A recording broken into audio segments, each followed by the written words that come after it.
This 1892 photo of a widow and her daughter seems innocent until you see the newspaper on the table. At first glance, it is just another Victorian mourning portrait. Stiff postures, dark dresses, somber expressions. But one detail refused to let go. The newspaper, positioned just so, with its corner facing the camera. Not casually tossed aside, but deliberately placed. Dr. Elena Vasquez had been cataloging the Whitfield collection at the Chicago Historical Society for 3 years when she first pulled this photograph from a banker's box in March 2019. The collection had come from an estate sale on the north side, part of a larger donation of Gilded Age ephemera. Most of it was predictable. Cabinet cards of stern-faced families, tintypes of Union veterans, studio portraits meant to project respectability and wealth. This one was different. The woman in the photograph sits ramrod straight in a high-necked black dress, her widow's weeds impeccable. Her face is pale, drawn, but her eyes are fixed directly at the camera with an intensity that most Victorian subjects avoided. Beside her, a girl of perhaps 15 or 16 sits equally rigid. The daughter wears a dark dress as well, not quite mourning but certainly subdued. Her hands are folded tightly in her lap.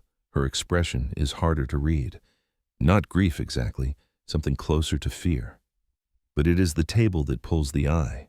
A small parlor table with a lace doily positioned between mother and daughter, and on it a folded newspaper, the Chicago Tribune, based on the masthead visible at the top edge.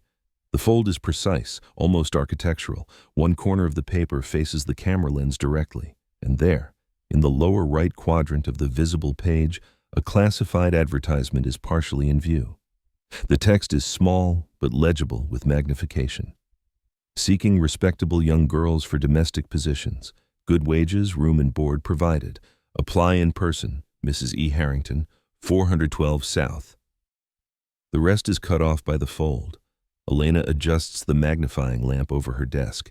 She has examined thousands of period photographs. She knows staging conventions. The newspaper is wrong. Not wrong in the sense of being out of place. Newspapers appeared in plenty of Victorian portraits as status symbols, proof of literacy and current affairs engagement. But this placement is too deliberate, too pointed. The woman's hand rests just inches from it, fingers splayed as if gesturing toward it without actually touching. This is not decor. This is evidence. Elena Vasquez came to archival work after a decade teaching urban history at DePaul. She had handled enough primary sources to recognize when an object in a photograph was performing a function beyond mere composition. The Victorians were methodical people. They did not waste money on studio portraits, which could cost a working family a week's wages. Every element meant something. Every prop was chosen. She lifts the photograph from its acid-free sleeve and turns it over carefully. The backing is original, brown cardboard gone brittle with age. Written in faded pencil across the back, Mrs. Catherine Novak and daughter Rose, October 1892, L. Schultz, photographer. The name Schultz registers immediately. Leopold Schultz ran a modest studio on West 18th Street in Pilsen, the heart of Chicago's bohemian immigrant neighborhood in the 1890s. His work was competent, but not prestigious. He photographed laborers, shopkeepers, recent arrivals trying to document their place in the new world, not the wealthy patrons who visited the grander studios downtown. Elena flips the photo back over and reaches for her scanner. Under high resolution, more details emerge. The newspaper's typeface is distinctive, small and cramped. The advertisement's language has a formulaic quality. Respectable young girls. Good wages. Room and board provided. Standard enticements for domestic work and an arrow in service positions were among the few respectable options for working-class women. But something nags at her. The phrasing. The layout. She has seen this before, or something very like it. She pulls up her database of digitized Chicago newspapers from the 1890s. It takes her 20 minutes to find a match, not an exact match, but close enough. An advertisement from September 1892, 1 month before the Novak photograph was taken. Same typeface, same column width, almost identical wording. Seeking respectable young girls for domestic positions in fine homes. Steady work, good treatment assured. Apply, Ms. E. Harrington, 412 South Clark Street. Elena sits back. The address is familiar. South Clark Street in 1892 was not a residential neighborhood. It was commercial, theaters, saloons, hotels. The Levee District, Chicago's red light zone, began just blocks south. She opens a new search window and types in E. Harrington Domestic Agency, Chicago, 1892. The results are sparse at first. A city directory listing, a brief mention in a Tribune article about business licenses. Then, buried in the digital archive of the Chicago Inter-Ocean newspaper, she finds it. A headline from November 1892. Scandal of false employment agency exposed. Girls lured by promise of domestic work, forced into disreputable houses. The article is brief, written in the euphemistic language of Victorian journalism, but the outline is clear. A woman named Esther Harrington had been operating a so-called domestic placement agency that recruited young women, mostly immigrants, with promises of legitimate housekeeping positions. Instead, the women were delivered to brothels in the levee and held in debt bondage through fabricated charges for transportation, clothing, and room. The agency had been shut down. Harrington had disappeared before she could be arrested. Authorities estimated at least 30 girls had been trafficked through her operation in less than 2 years. The photograph in Elena's hands suddenly carries a different weight. Catherine Novak, widow. Rose Novak, daughter. October 1892, 1 month after that advertisement ran, 1 month before the scandal broke. Why would a mother and daughter pose with that specific newspaper, folded to show that specific advertisement unless they had a reason to market for the record? Elena needs more context. She reaches out to Dr. James Chen, a colleague at Northwestern who specializes in Gilded Age labor and immigration history. They meet 2 days later in his campus office, the Novak photograph displayed on Elena's laptop screen. James leans in, studying the image.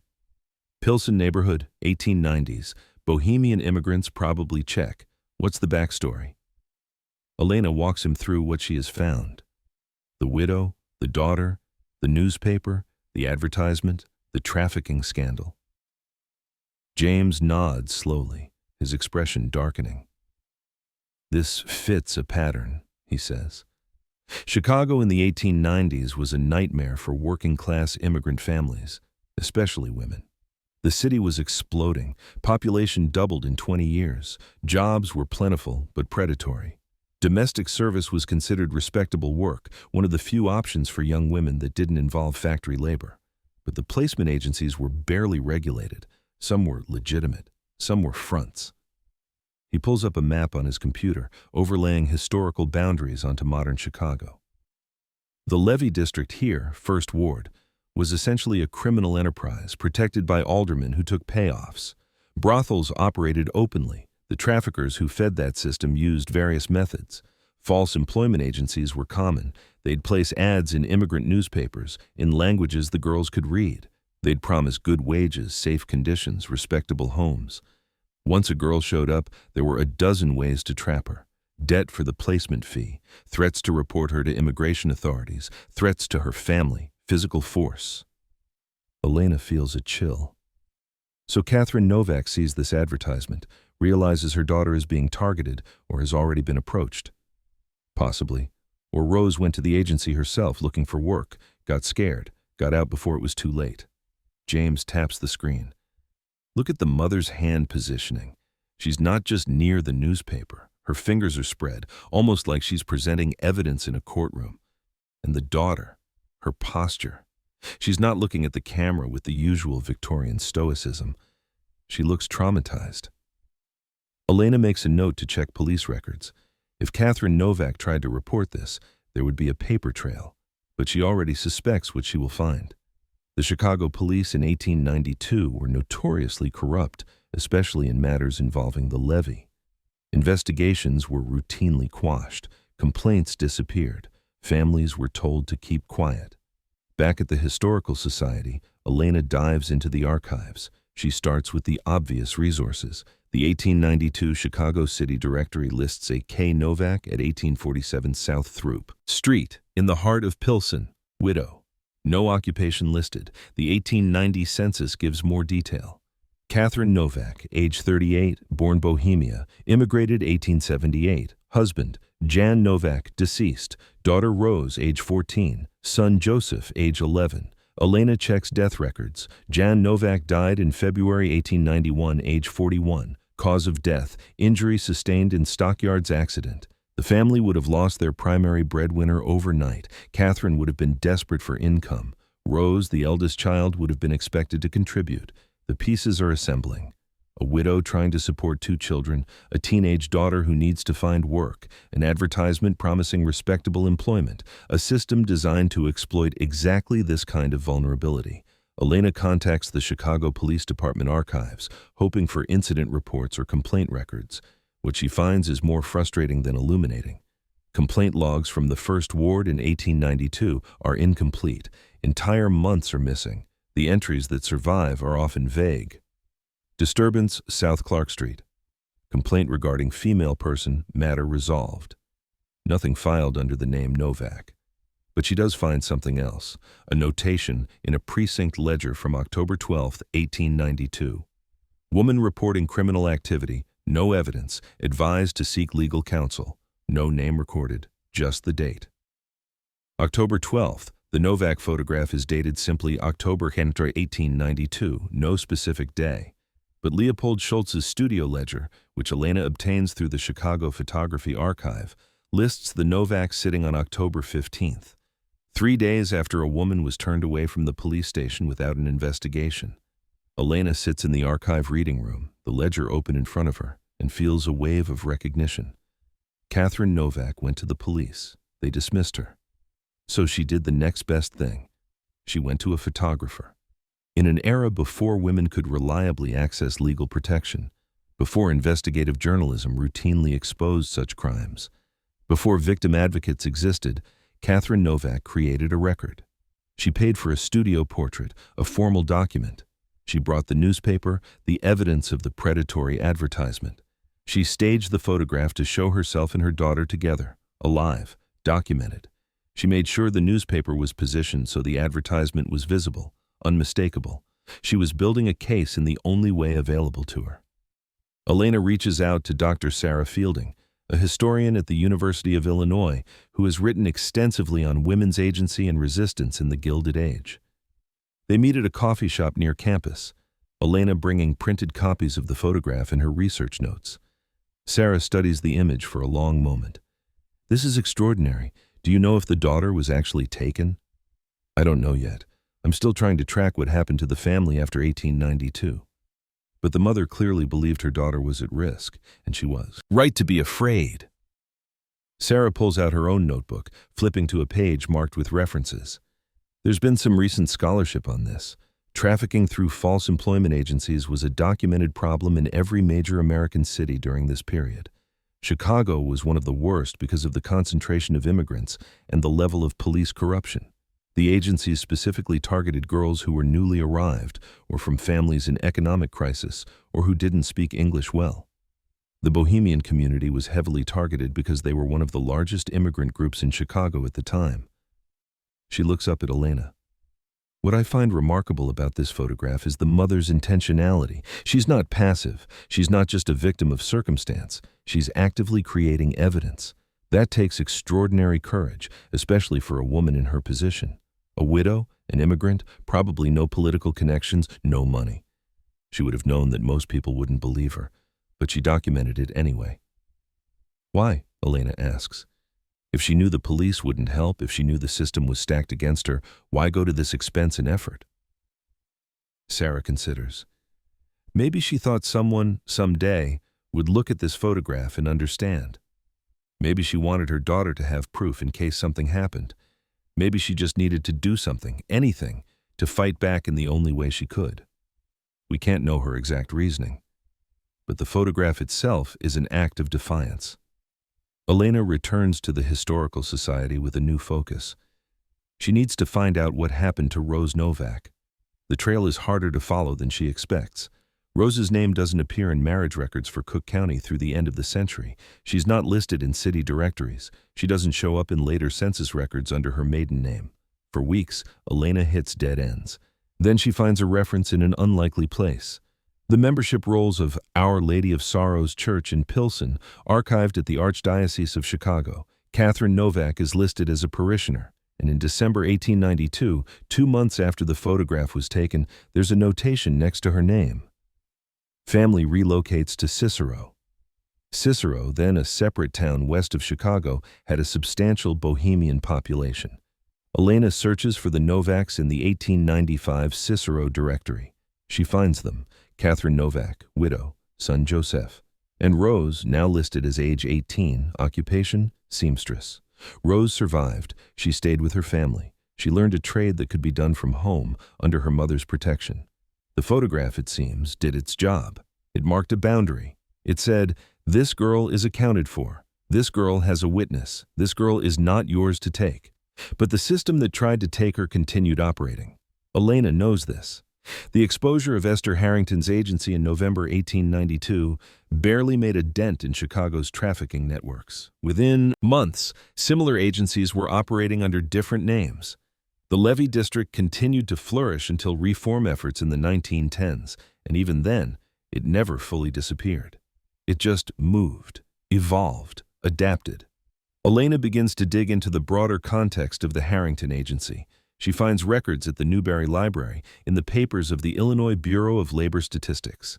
An investigator named Florence Kelly had been documenting exploitative labor conditions in Chicago during this period. Her reports include brief mentions of domestic placement fraud. One passage stands out. The so-called intelligence offices which promise positions to young girls are often mere traps. The girls are charged exorbitant fees for registration and placement. They are sent to addresses which prove to be disreputable houses. When they attempt to leave, they are told they owe money for their transportation and lodging, and they must work off the debt. Many are held by force. Those who escape are often too ashamed to report what happened to them. Those who do report are rarely believed by authorities, who treat them as willing participants rather than victims. Elena finds corroborating details in the records of the Immigrants Protective League, founded in 1908 but built on earlier efforts. Their files document case after case. A Polish girl sent to what she thought was a housekeeping position, held for 3 weeks in a brothel before escaping. A Swedish girl who responded to an advertisement for a nanny position discovered the family was a front, managed to get word to her church. An Italian girl whose mother received a letter claiming her daughter had taken ill and needed money for medical treatment, a classic extortion scheme.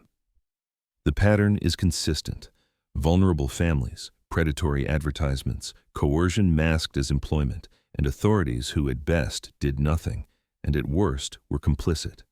Elena realizes she needs to find out more about Leopold Schultz, the photographer. Why did Catherine Novak choose his studio? Was it just proximity, or was there something else? She returns to the photography archive and requests Schultz's full business records. What she finds surprises her. Schultz was an immigrant himself, arrived from Bavaria in 1870. He set up his studio in Pilsen specifically to serve the immigrant community.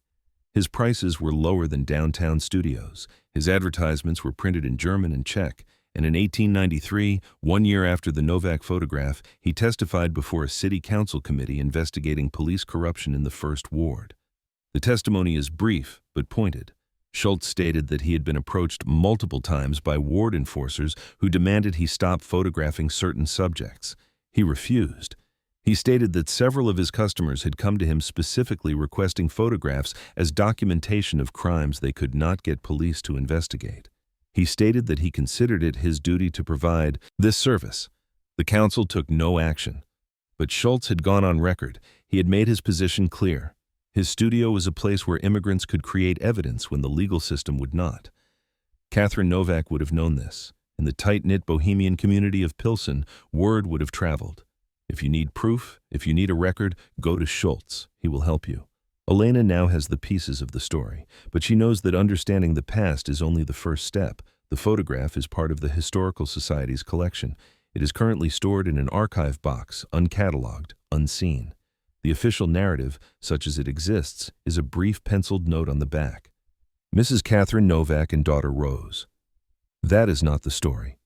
Elena begins drafting a proposal for an exhibition. She wants to build a show around this single photograph, using it as a lens to examine the hidden history of trafficking and exploitation in Gilded Age Chicago. She knows this will be complicated. The Historical Society has donors, board members, long-standing relationships with families whose ancestors were part of Chicago's elite during this era. Some of those elite were directly connected to the levee, to the aldermen who protected it, to the system that preyed on immigrant families. She presents the proposal to the curator of collections, Marcus Johnson, in his office on a Thursday afternoon. Marcus listens carefully as Elena walks through the research. He asks good questions. He understands the historical significance. But when she finishes, he leans back in his chair and sighs. This is important work, Elena. You know I think that. But I need to be realistic about how the board will respond. We have donors who trace their lineage back to prominent Chicago families of the 1890s. They like to see their ancestors depicted as builders and philanthropists. This story complicates that. It doesn't complicate it, Elena says. It tells the truth. Those families lived in a city that had trafficking rings operating in plain sight. Some of them benefited from the corruption that allowed it to happen. We can tell that story without making it a morality play, but we can't keep pretending it didn't exist. Marcus nods slowly. I agree with you, but I need you to understand the position I'm in. We have a capital campaign coming up. We need those donors. If we alienate them, we lose funding. If we lose funding, we can't do any exhibitions, including ones like this. So we're supposed to bury this? Keep the photograph in a box because it makes people uncomfortable? I'm not saying bury it. I'm saying we need to think strategically about how we present it. Marcus taps his desk. What if we make it part of a larger show about women's work in Chicago? Labor history, domestic service, immigration. We include the trafficking issue, but we don't make it the centerpiece. We give people context, not confrontation. Elena considers this. It is a compromise. It is not the show she envisioned, but it is something. I want the photograph to be prominently displayed. I want the full story told, not softened. I want Catherine Novak and Rose Novak named and centered, and I want to invite descendants, if we can find them, to be part of the process. Marcus extends his hand. Deal. Draft the exhibition proposal. I'll take it to the board. The board meeting happens 3 weeks later. Elena is not invited to attend, but Marcus gives her a summary afterward. The response was mixed. Some board members were supportive. They saw the value in expanding the institution's narrative beyond triumphalist history. Others were resistant. They worried about controversy. They questioned whether the photograph's meaning was being overinterpreted. One board member, a real estate developer whose great-great-grandfather had been a First Ward alderman, argued that the exhibition would be unnecessarily inflammatory. But Marcus had done his homework. He brought in letters of support from scholars, from community organizations, from educators who wanted to see this history taught. He pointed out that the Historical Society's mission statement explicitly committed the institution to telling difficult stories. He reminded the board that silence about past injustices did not make them disappear. The vote was 5-4 in favor of proceeding. Elena gets to work. She designs the exhibition around a single room, intimate and focused. The Novak photograph is enlarged and mounted on the main wall, lit carefully to highlight the newspaper on the table. Beside it, Elena places explanatory text that walks viewers through the hidden detail. The advertisement, the trafficking scandal, the police dismissal, the act of photographic documentation as resistance.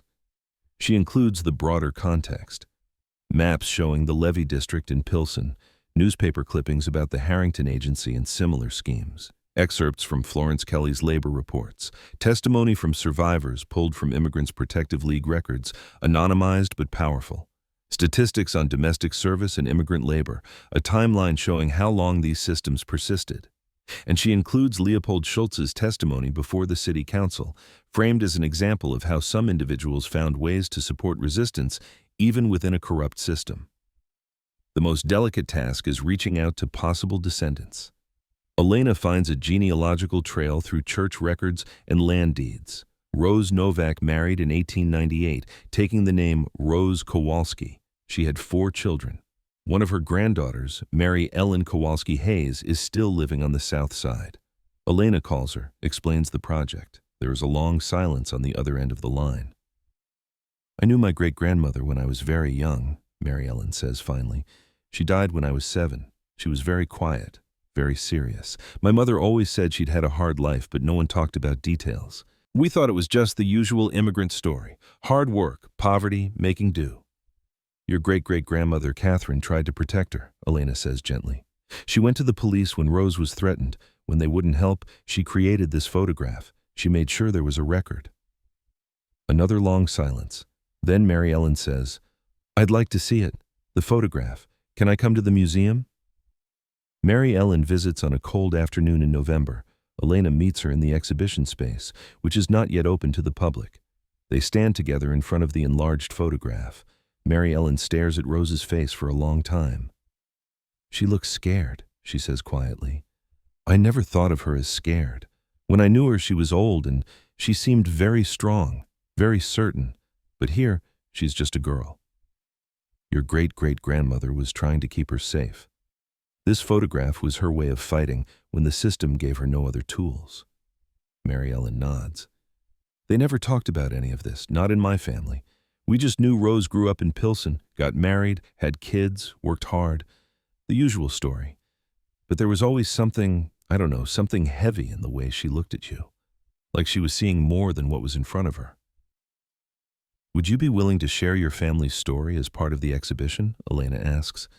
"Not anything you're not comfortable with, just an acknowledgement that these were real people, not just historical subjects, that the impact carried forward." Mary Ellen agrees. Elena includes a brief statement from her in the exhibition text. "My great-grandmother Rose Novak survived something that many girls in her community did not. Her mother, Catherine, found a way to protect her when the authorities would not. This photograph is a testament to their courage and to the courage of countless other women whose stories were never recorded." The exhibition opens in February 2020. The response is immediate and divided. Reviews in the Chicago Tribune and Sun-Times are positive, praising the Historical Society for tackling a difficult subject. Academic historians celebrate the work. Educators request materials for classroom use, but there is pushback too. Letters to the editor question the interpretation. Op-eds argue that the exhibition is politicizing history. 2 board members resign. 1 major donor withdraws a planned gift. Marcus calls Elena into his office again. He looks tired, but resolute. "You should know that the board met last night. There was a motion to close the exhibition early. It failed. We're keeping it up for the full 6-month run." What changed their minds? Attendance. We're seeing numbers we haven't seen in years, especially young people, women, immigrants, people who never felt like their stories were part of Chicago history. They're coming to see this photograph. They're reading about Catherine Novak. They're understanding that their ancestors' struggles were real and documented, and matter.